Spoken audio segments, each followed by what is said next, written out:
Hello people, hi, this is Soumi Thirumidi and welcome back to my YouTube channel. ఇప్పటి వరకు నా channel ని చూసి సబ్స్క్రైబ్ చేసుకున్న ప్రతి ఒక్కరికి థ్యాంక్ యూ సో మచ్. తొందరలోనే మనం 1K అయితే రీచ్ అవబోతున్నాము. సో ఇప్పటి వరకు నాకు సబ్స్క్రైబ్ చేసి నన్ను ఫాలో అవుతున్న ప్రతి ఒక్కరికి thank you so much. And ఇప్పుడు కొత్తగా ఎవరైతే నా వీడియోస్ చూస్తున్నారో please like, share and subscribe to my YouTube channel. So మీరైతే నా థంబ్నెయిల్ చూసారు కదా, నేనైతే మా స్ట్రాంగ్ ఉమెన్, మా సూపర్ ఉమెన్, మా మమ్మీ గురించి అయితే చెప్దాం అనుకుంటున్నా. ఎందుకంటే మా మమ్మీతో నేను డైరెక్ట్ గా మా మమ్మీ నాకు ఎంత ఇష్టమో నేను చెప్పలేను అనమాట. ఎందుకంటే మేము కూర్చొని ఒక 10 minutes మాట్లాడాము అనుకో, నెక్స్ట్ వచ్చి ఆ 11th minute మాకు ఒక పెద్ద మినీ వరల్డ్ వారే జరుగుతుంది అనమాట. So I wanted to tell her that I love her so much. And నేను ఇంకా మీకు కూడా చెప్పాలనుకుంటున్నా why my mom is a strong woman అని చెప్పేసి. సో మా మమ్మీ అయితే పెళ్లి చేసుకుని వచ్చిన తర్వాత it was not like a cake walk for my mom అనమాట. ఎందుకంటే వాళ్ళ ఇన్లాస్ నుంచి మా మమ్మీకి ఏం పెద్ద సపోర్ట్ లేదనమాట. ఎవ్రీథింగ్ మా మమ్మీనే కూర్చుకొని, అంటే మా డాడీ ఎంత తెచ్చిస్తారో, అంటే మా డాడీ కండక్టర్ అనమాట. సో మా డాడీ డ్యూటీకి వెళ్ళి ఎంత తెచ్చిస్తారో దాన్నే ఎత్తి పెట్టుకొని, అంటే వాళ్ళ అదేమంటారు వాళ్ళ లైఫ్ నంతా కూడా ముందుకి వెళ్ళనిచ్చారనమాట. సో వన్స్ మా డాడీ చనిపోయిన తర్వాత మా మమ్మీ వాళ్ళనైతే, అంటే నన్ను మా మమ్మీని అయితే మా మమ్మీ వాళ్ళ ఇన్లాస్ ఏం చేశారంటే, మీరు ఇక్కడ ఉండకండి, వెళ్ళిపోండి అని చెప్పారనమాట. బట్ మా మమ్మీ ఎంత స్ట్రాంగ్ అంటే వాళ్ళ మాటలు ఏది పట్టించుకోకుండా మా మమ్మీ అక్కడే ఉండి, అండ్ అంటే మాదైతే పెద్ద క్వార్టర్స్ లాగా ఉంటది అనమాట మా ఇల్లు.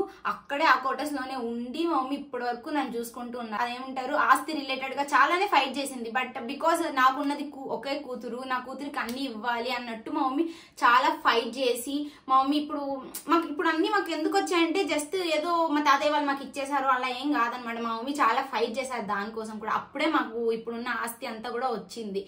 మేము ఇల్లు కట్టింది కూడా ఎలా కట్టామంటే, మా మమ్మీ జాబ్ లో జాయిన్ అయినప్పటి నుంచి డబ్బులు ఎక్కువగా వేస్ట్ చేయకుండా కొంచెం కొంచెం ఎత్తి పెట్టుకుని అలా బ్యాంక్ లో వేసుకొని పెట్టుకున్నారనమాట. సో ఆ డబ్బులు నేను చెప్పాలి, ఎందుకంటే మా గ్రాండ్ పేరెంట్స్ కూడా మాకు మనీ హెల్ప్ అనేది చేశారనమాట. అంటే మా నాన్నమ్మ వాళ్ళు ఎండ్ మూమెంట్ లో చనిపోయేటప్పుడు మాకైతే మనీ కూడా ఇచ్చారు. అండ్ అది కూడా మాకు చాలా హెల్ప్ఫుల్ అయింది మా ఇల్లు కన్స్ట్రక్షన్ అప్పుడు. ఆ తర్వాత మా మమ్మీ ఎలానో అంటే తను ఎత్తి పెట్టుకున్నవి, తర్వాత మేము గోల్డ్ కూడా బ్యాంక్ లో పెట్టి లోన్ తీసుకొని ఇల్లు కట్టేసుకుని, ఆ తర్వాత గోల్డ్ విడిపించుకొని చాలా చేసామన్నమాట.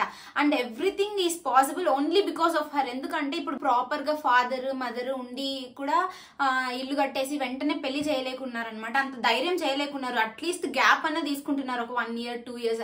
బట్ మా మమ్మీ అయితే అంత ధైర్యం ఎలా చేసిందో నాకు ఇప్పటికి కూడా అర్థం కాలేదనమాట. నేనైతే ఇల్లు కట్టిన తర్వాత నాకు ఒక 2 ఏళ్ళు అయితే పెళ్లి చేయరు అనేసి ఫిక్స్ అయిపోయినాను. బట్ మా మమ్మీ అయితే 6 months లోనే నాకు పెళ్లి చేసేసారనమాట. అంత ధైర్యం ఎలా వచ్చిందంటే జస్ట్ ఓన్లీ బికాస్ ఆఫ్ మా పెద్దమ్మ, మా మావయ్య వాళ్ళ వల్ల అనమాట. ఎందుకంటే యాక్చువల్ గా మేము ఇల్లు కట్టిన తర్వాత మేము ఫినాన్షియల్ గా కొంచెం లో అయ్యాం. అంటే పూర్తిగా అని కాదు కానీ కాస్త లో అయితే అయ్యామన్నమాట. అప్పుడు మాకు ఎవరైనా అంటే మేము ఒక స్టెప్ ముందరికి వేయడానికి హెల్ప్ చేశారు, అది ఎవరైనా ఉన్నారంటే మా పెద్దమ్మ, పెద్దయ్య, ఆ తర్వాత మా లాయర్ మమ్మ, మా పోలీస్ మమ్మ అయితే చాలా హెల్ప్ చేశారనమాట నా పెళ్లికి. ఆ గ్రేట్ఫుల్నెస్ అనేది ఎప్పటికీ మర్చిపోకూడదు. సో నేననే కాదు మా మమ్మీ ఎప్పటికీ ఆ లైఫ్ లో మర్చిపోలేదన్నమాట. మా దగ్గర అంటే ఇప్పుడు మేము పెళ్లి చేస్తామా లేదా అన్న టైంలో అంత అంటే 1 or 2 lakhs అంటే ఎవరైనా ఇచ్చేస్తారు, అంటే తెలిసిన వాళ్ళైనా కూడా మనకి ఇస్తారు. బట్ అంత బల్క్ లో ఒక పెళ్లి అనేది ఎన్నో లక్షలతో కూడిన ఇది కదా. సో అదంతా కూడా మా మాయ వాళ్ళు హెల్ప్ చేయాలనుకొని, మా అత్తయ్య వాళ్ళు సపోర్ట్ చేయడం వల్ల, అండ్ మా పెద్దమ్మ పెద్దయ్య వాళ్ళు మాకు సపోర్ట్ చేయడం వల్ల అదంతా చాలా ఈజీగా, ఆ పెళ్లి కూడా చాలా ఈజీగా అయిపోయింది అనమాట.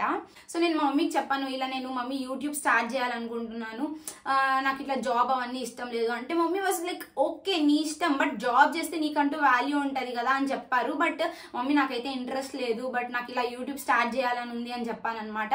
అంటే ఆ మాట చెప్తూనే ఎంత సపోర్ట్ చేసిందంటే, అరే కొంతమంది పేరెంట్స్ ఉంటారు కదా, అంటే వాళ్ళకి వాళ్ళ రీజన్స్ ఉంటాయి. అంటే మేబీ సెక్యూరిటీ రీజన్స్, ఏదో ఒక రీజన్ వల్ల వద్దు చెయ్యకు, వాళ్ళేమనుకుంటారో వీళ్ళేమనుకుంటారో అని చెప్తారు కదా. బట్ మా మమ్మీ ఎలా అంటే, నేను ఇలా యూట్యూబ్ స్టార్ట్ చేస్తాను మమ్మీ అని చెప్పిన వెంటనే ఓకే నీ ఇష్టం, నీకు నచ్చింది నువ్వు చెయ్యి అన్నారనమాట. అంటే మా మమ్మీ లేకపోతే ఏంది నా లైఫ్ అని ప్రతిసారి నాకు అనిపిస్తుంది అనమాట. అంటే నాకు అప్పుడప్పుడు కూడా ఒక ఫీలింగ్ వస్తుంది, అంటే నేను మా మమ్మీ మా డాడీ పెళ్లి చేసుకోకపోతే నేను అసలు పుట్టింటానా, లేకపోతే ఎవరికైనా పుట్టింటానేమో, వాళ్ళని ఇలా చూసుకుంటారో మంచిగా చూసుకొని ఉంటారో లేదో అని చాలా డౌట్స్ వస్తాయి. అంటే పిచ్చి పిచ్చి డౌట్స్ వస్తాయి కదా, అలానే నాకు వస్తాయి అనమాట.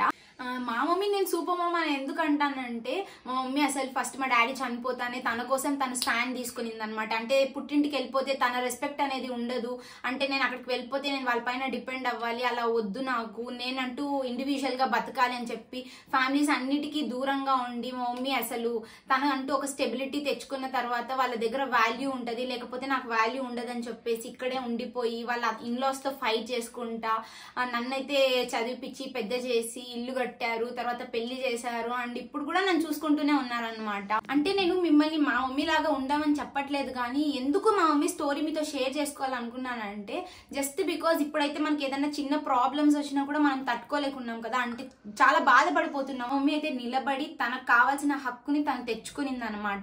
నేనైతే అలా చేయలేను అనమాట, మా మమ్మీ చేసినట్లు, మా మమ్మీ ఉన్నట్లు ఉండలేను కూడా.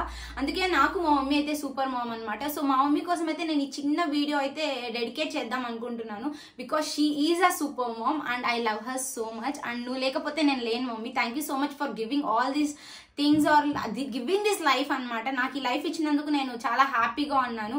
అండ్ నువ్వు ఏ డిసిషన్ తీసుకున్నా అది నా కోసమే, అండ్ ఏది చేసినా నా కోసమే అని నాకు తెలుసు, because you are going to fight for me till the end and I'm going to be with you till the end. Every mom is a super mom and be proud of your parents. Take care of them, మంచిగా చూసుకోండి. And నేను కూడా మా మమ్మీని అయితే మంచిగా చూసేసుకుంటాను.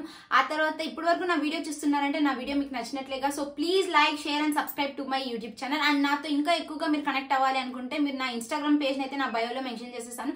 So please follow my Instagram page also. Thank you for watching. Bye.